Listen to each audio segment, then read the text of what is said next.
cresci num lugar muito moral, muito religioso, né? A famosa moralidade cristã, tradicional família cristã. E haviam algumas coisas que já me incomodavam. Um tanto de hipocrisia, de manter algumas relações que na verdade não existiam, mas você fica ali cultuando aquilo como se fosse legal e as pessoas na verdade estão se deteriorando ali dentro. Algumas dessas coisas já me incomodavam bastante. Tinha de haver uma alternativa para tudo aquilo. Nesse sentido, quando eu encontrei o Nietzsche e ele estava justamente apontando para essas coisas, me era muito próximo. Daí eu fui prestar vestibular sem muitas expectativas de passar, acabei entrando na filosofia. Quando eu vi, eu estava fazendo pesquisa em Nietzsche.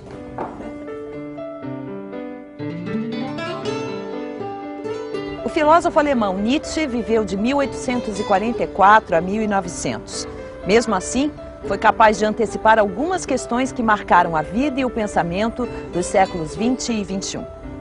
Hoje, Nietzsche ainda desperta um grande interesse, tanto no meio acadêmico como fora dele. Mas por que as ideias deste filósofo continuam tão atuais? Para respondermos esta questão, a filósofa Viviane Mosé apresentará alguns dos principais temas da filosofia de Nietzsche. O número de teses sobre o Nietzsche no mundo é impressionante, é imenso. Nietzsche vende, mesmo que as pessoas não necessariamente consigam acompanhar, porque é um filósofo extremamente erudito, né? Quer dizer, ele vem de um outro tempo, então a escrita é uma escrita, de certa forma, dura. A gente tem que ter um tratamento para nos aproximar desse pensamento. Mas ainda assim, o Nietzsche vende como água, é uma coisa impressionante. Quando você se relaciona com o pensamento do Nietzsche, uma coisa que é evidente desde o início, principalmente para quem é um aluno recente, essa professora não está dando aula de filosofia, ela está mostrando para a gente que a filosofia não é interessante, não é bacana.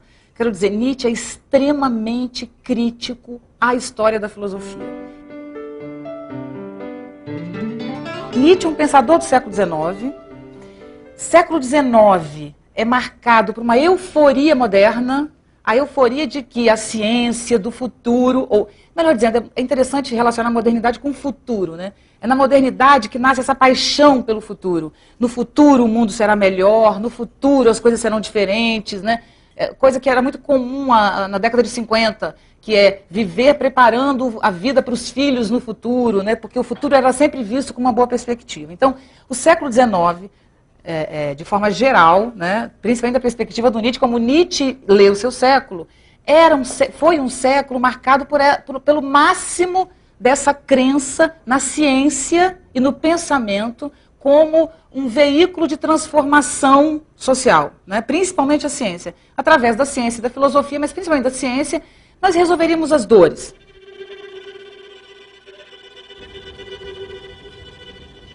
Se a ciência produz cada vez menos alegrias em si mesma e gera cada vez mais alegria, colocando sob suspeita os confortos da metafísica, da religião e da arte, então a maior fonte de prazer, a qual a humanidade deve quase toda a sua qualidade humana, fica empobrecida.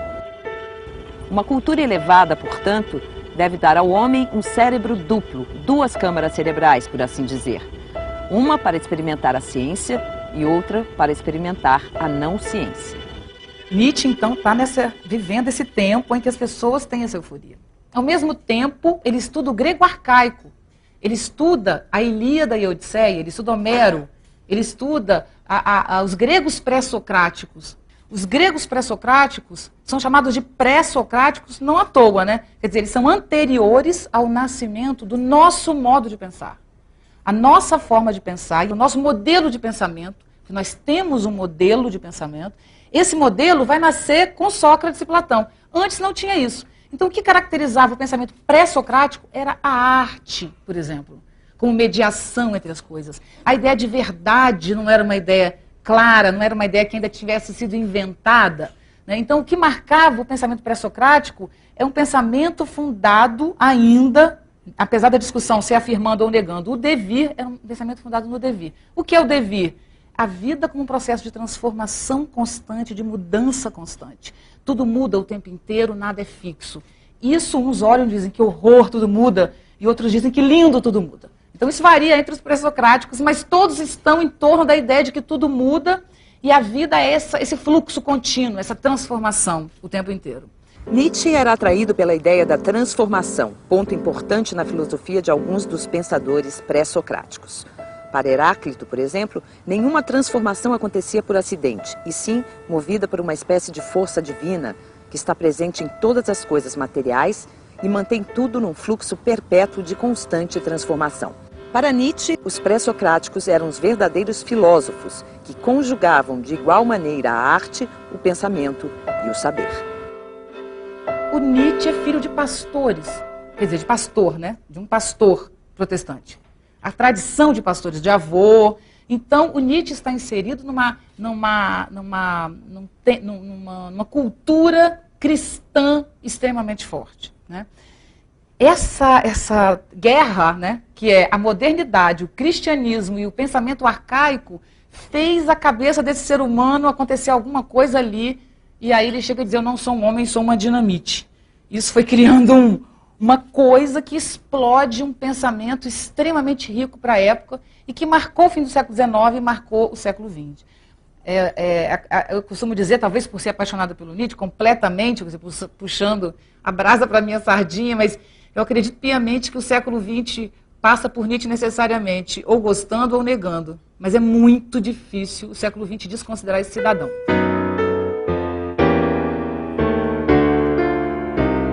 O encontro com o pensamento arcaico deu a Nietzsche uma visão crítica e bastante ácida do cristianismo e da modernidade. Do choque entre esses três elementos surgiu um pensamento afirmativo da vida, que se colocava, na visão do filósofo, como uma alternativa às ilusões criadas pela religião e pela ciência. O Nietzsche fala muito mal da história da filosofia. Para ele não tem nada que salve na história da filosofia. Por quê? Vocês vão entender que até tem, mas é a técnica de guerra dele, né? O Nietzsche monta uma máquina de guerra contra o pensamento. Para o Nietzsche, o pensamento, a história do conhecimento humano é a história da negação da vida, é a história de uma ilusão, é a história da construção de um modelo de homem que não existe e que jamais existirá. Para o Nietzsche, o homem construiu uma imagem de si muito superior ao que o homem consegue ser e corre atrás dessa imagem. Então Nietzsche tira esse antropocentrismo, que é o homem se sentindo o máximo, e diz, desce desse lugar. Ele olha hoje, século XIX, o tempo, e vê como as coisas funcionam. E quando ele olha o homem arcaico, ele fala, peraí, o que nós somos não precisa ser. Quando ele se relaciona com a Grécia arcaica, ele entende com a Grécia arcaica que a vida está presente ainda no pensamento. Que é um pensamento cheio de cheiros, de sabores, que é um pensamento marcado pelo corpo, é um pensamento marcado pela arte. E que esse grande eixo, que seria o pensamento socrático-platônico, que seria o século V a.C., faz um corte muito grande na história do pensamento. Então, se antes desse século V, Platão, que é onde oficialmente começa a história da filosofia, se antes desse período o ser humano se relacionava com a vida como o desconhecimento que a vida é, e tinha um certo pudor em relação à vida, exatamente por se tratar de um desconhecimento, de uma intensidade que muda o tempo inteiro. Ou seja, se o homem antes do século V não tinha nem o sonho ainda de dominar e controlar as forças da natureza e as forças da vida, de forma geral, a partir do século V isso vai mudar radicalmente. Para o Nietzsche exagera muito em torno do Platão. O Platão é até menos perigoso do que o Nietzsche pensa. Quer dizer, o Nietzsche fala muito mal do Platão.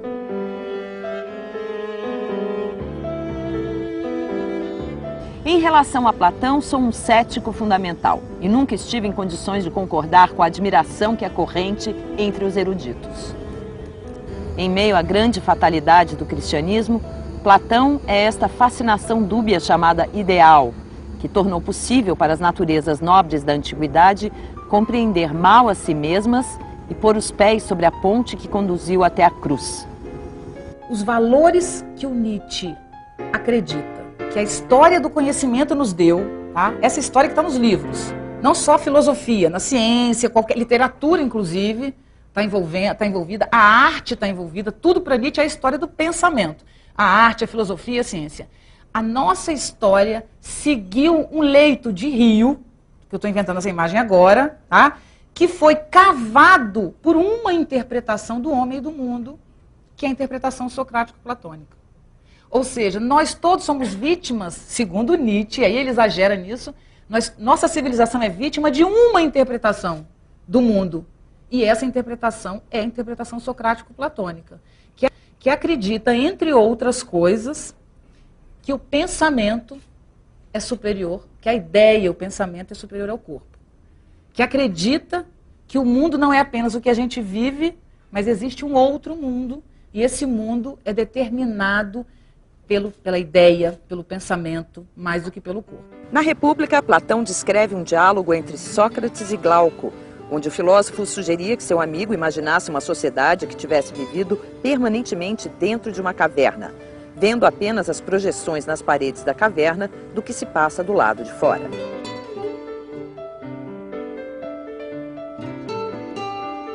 Pois agora, meu caro Glauco, é só aplicar com toda a exatidão esta imagem da caverna a tudo o que antes havíamos dito.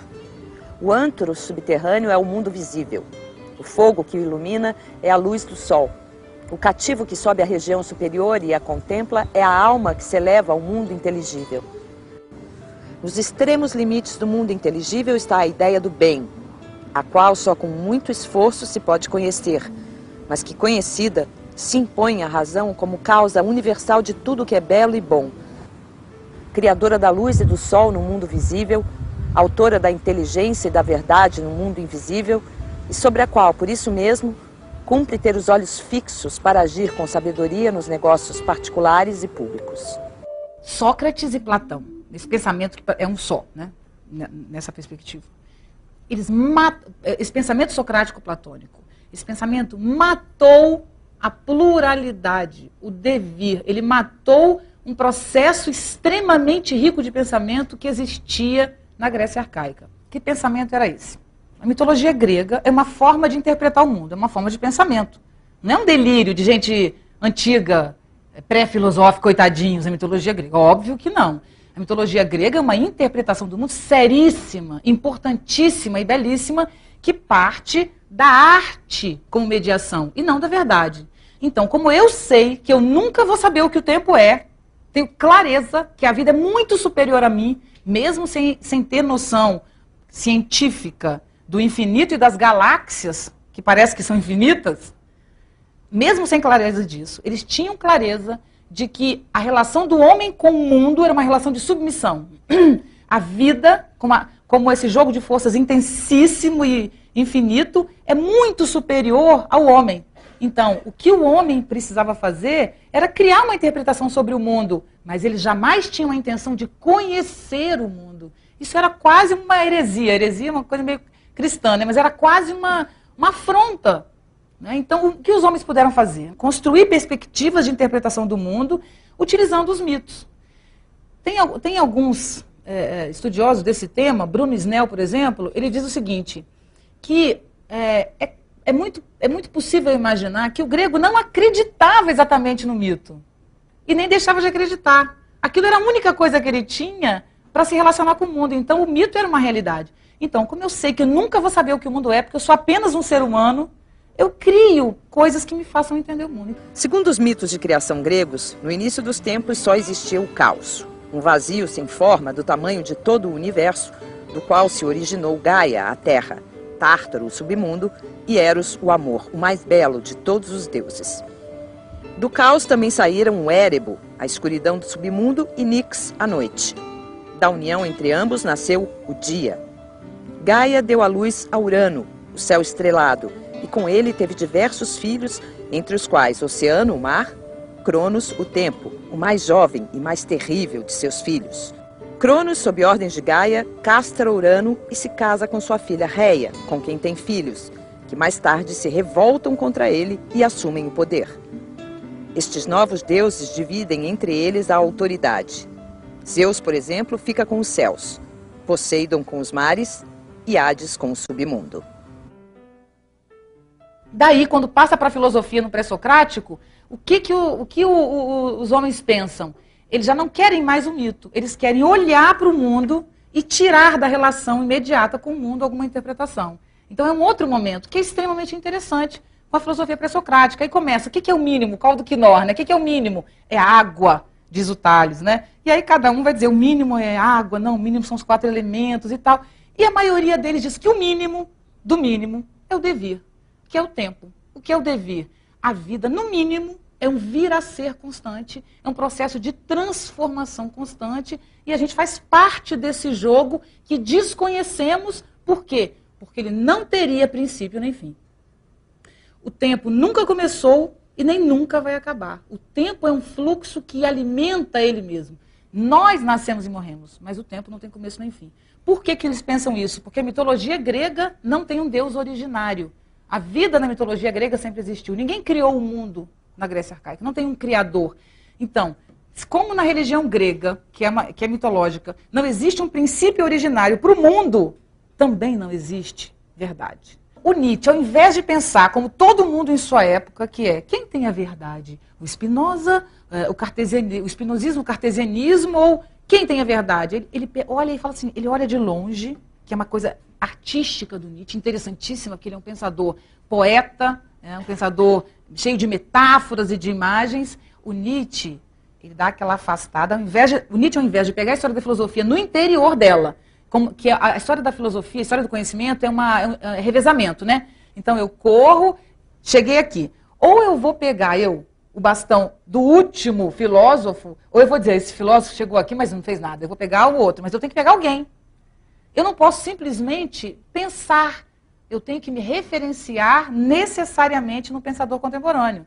Isso é impressionante, porque você vai levar adiante esses valores morais que foram criados lá atrás. O Nietzsche é o primeiro a ter essa mudança de lugar e de perspectiva. Ele dá um passo atrás e, ao invés de perguntar isso é falso ou verdadeiro, isso é verdade ou erro, ele pergunta divinamente, para que e por que a verdade? Isso é a grande questão.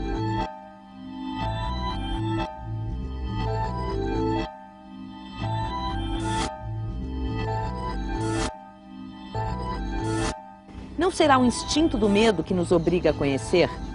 Porque o que é familiar é conhecido. Erro dos erros. O que é conhecido é habitual. E o habitual é o mais difícil de conhecer. Isto é, de ver como problema. Isto é, de ver como estranho, afastado, fora de nós. A verdade não é produto da nossa curiosidade humana em descobrir o que as coisas são. A verdade é produto do nosso medo da morte. A verdade é a necessidade de estabelecer no mundo a duração. A verdade é produto de uma necessidade psicológica de duração. É literalmente essa frase do Nietzsche. Então, porque não somos capazes de lidar com a vida como ela é, o que acontece quando abrimos mão do terno e da gravata e as nossas pulsões e paixões começam a ter o mínimo de chance de aparecer, né? Nós, por não nos sentirmos fortes o suficiente para afirmar a vida como ela é, que é exatamente nascimento, morte, transformação, etc., construímos então a ideia de verdade. A ideia de verdade, construímos a verdade. A história do conhecimento humano é a história da criação e da cristalização da ideia de verdade.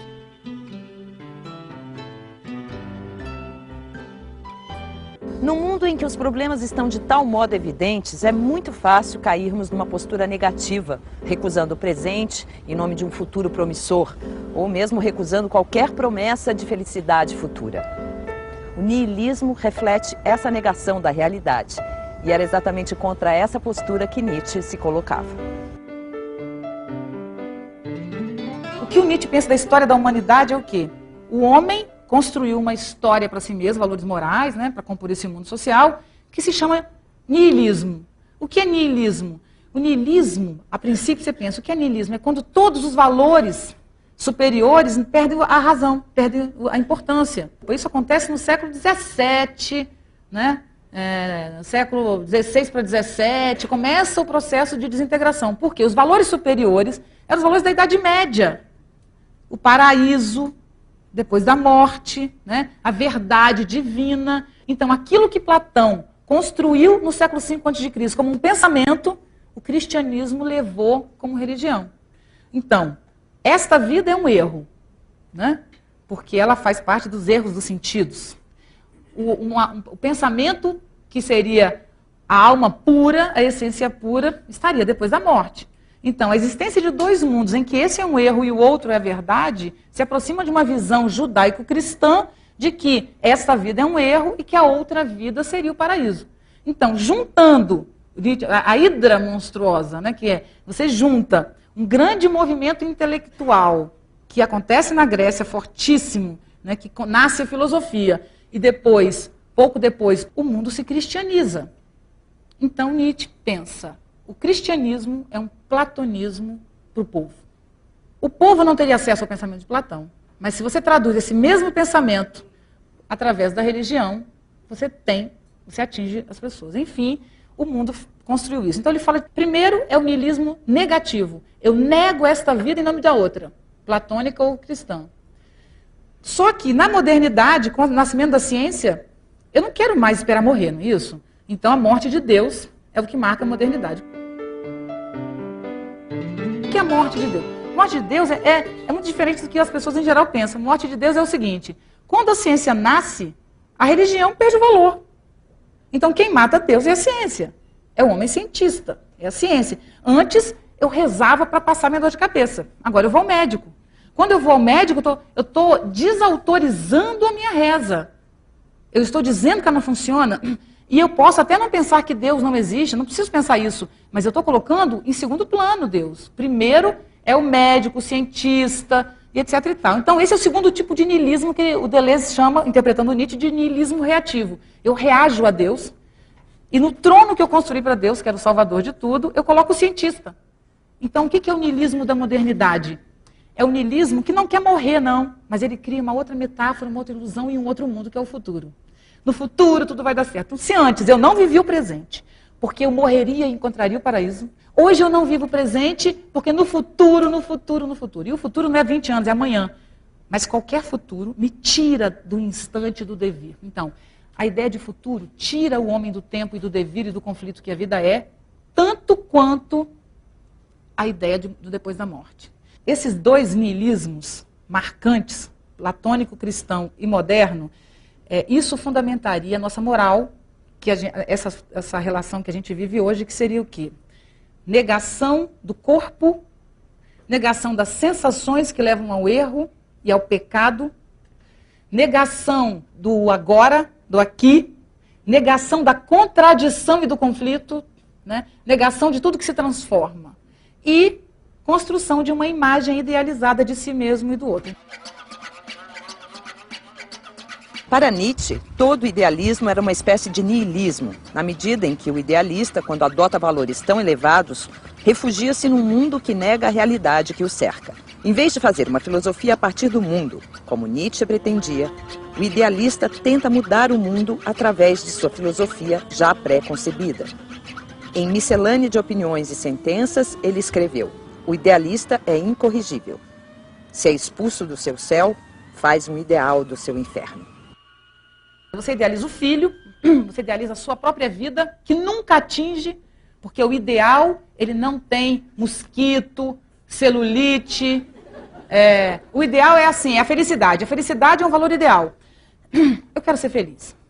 Imagina, deito, né? Imagina a felicidade. A felicidade é eu num barco, num cruzeiro com o amor da minha vida. Aí você chega lá, balança, enjoa e chove. Aí você diz assim, só podia acontecer comigo, choveu, é engraçadinho. Chove. Aí, e mais, o marido ronca. Essas coisas, o ronco do marido, o balanço do mar, não estão incluídos no ideal.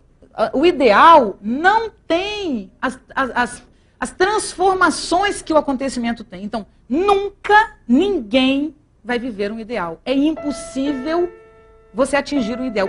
Tanto no niilismo negativo como no niilismo reativo, há uma desvalorização da vida presente. O primeiro em nome de valores elevados, como a verdade, o paraíso. O segundo em nome do progresso que a modernidade garantiria no futuro. A resposta de Nietzsche ao niilismo é a busca da superação do homem no presente, dia após dia. Quando ele chama de super-homem, gente, ele não está falando de super-homem do desenho. Ele está falando de um homem que parte da afirmação da morte. Um homem que inventa a si mesmo, ao invés de aceitar um modelo pré-estabelecido. Um homem que tem coragem de lidar a cada segundo de sua vida com o conflito que é a escolha de cada situação. E que não atribui isso nem a Deus, nem à moral estabelecida, nem ao professor, nem ao pai, nem ao avô, nem à geração passada. É entender que, independente da sua história, existe um instante supremo, esse. E nesse instante é o seu gesto que determina. Você não tem consciência desse gesto e clareza, não é essa racionalidade, mas é o instante e a capacidade de ler a si mesmo, rever a si mesmo, construir a si mesmo, que construiria esse homem forte, né? Então, na verdade, o super-homem do Nietzsche, que ele nunca construiu, quer dizer, ele não diz quem é o super-homem, né? Ele apenas abre para a ideia de homem que se supera. Então, o super-homem ele tá na superação e não na verdade. Ele abre a invenção de si.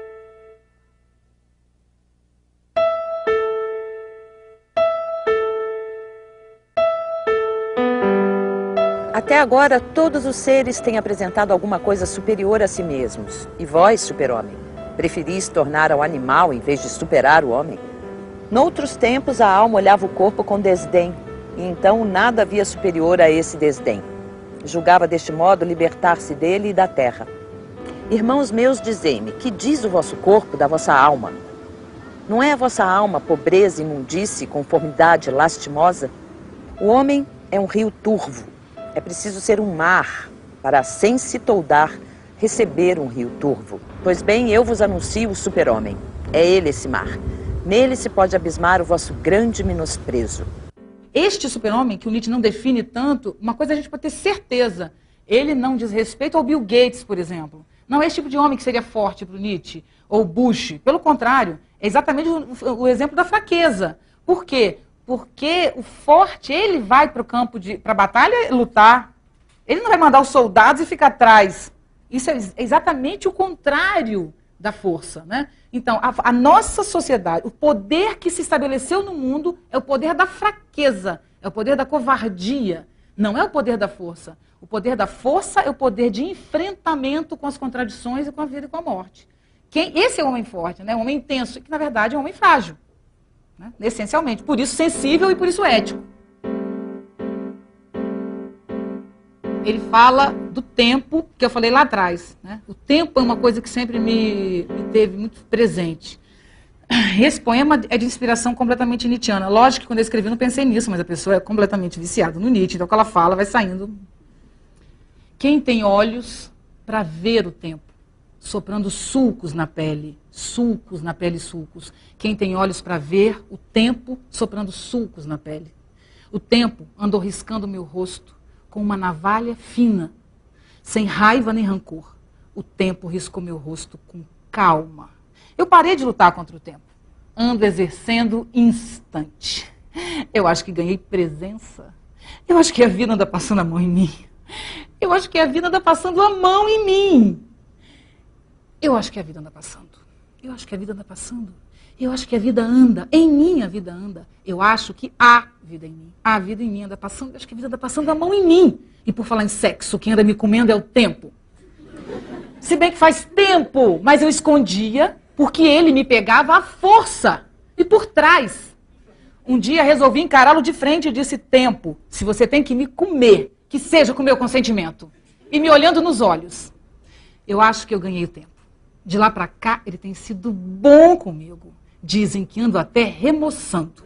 O fio do módulo é justamente tentar pensar a nós mesmos e ao mundo de uma maneira diferente e que se insira e aceite e afirme essa vida tal como ela existe com dor e prazer, né? A gente antigamente dizia o seguinte, que só era possível pensar o passado. Porque o presente ainda está muito presente, né? Então você pensa o passado. Como assim? Você só pode pensar o morto, o fixo, né? Então a gente pensava sempre o passado por medo desse erro, desse risco que é pensar o presente. Então, uma das coisas novas do nosso tempo é pensar o presente, isso é contemporâneo. Pensar o agora, se arriscar nesse pensamento, explicitar esse pensamento, né? Então isso é uma característica do nosso tempo e que a gente está exercendo aqui. Eu vi numa entrevista sua que você falou que o conceito de liberdade te incomoda muito. E isso, quando eu li, falando com você, me tirou o chão, porque para mim o Nietzsche justamente tentar resgatar a nossa liberdade. Então gostaria que você falasse um pouco mais. A ideia de liberdade depende muito da interpretação. Em geral, a liberdade é o prazer na autonomia do sujeito. Mas nós não somos autônomos. Não existe autonomia. Assim como não existe Nessas modificações da educação, uma que eu proponho quando eu faço consultoria e tal, é que a aula de matemática comece com filosofia, que é quando ensina é dizer, isso é uma brincadeira, uma invenção. O não existe, porque isso aqui não está isolado do ar, da tensão de forças, da força desse prédio. Isto só existe em relação às galáxias inteiras que atuam sobre isso aqui, com a força da gravidade, com as forças e tal. Então não existe só existe a complexidade, digamos assim. Então, a liberdade é a crença, para alguns autores, foi num determinado tempo, a crença de que existiria um prazer muito grande em que eu pudesse ter um gesto que desconsiderasse isso tudo e que fosse apenas uma decisão da minha vontade. Na verdade, toda vez que eu tenho esse gesto completamente autônomo, desconsiderando, dizendo eu faço porque eu quero, eu estou provocando alguma coisa muito... eu estou me desconectando.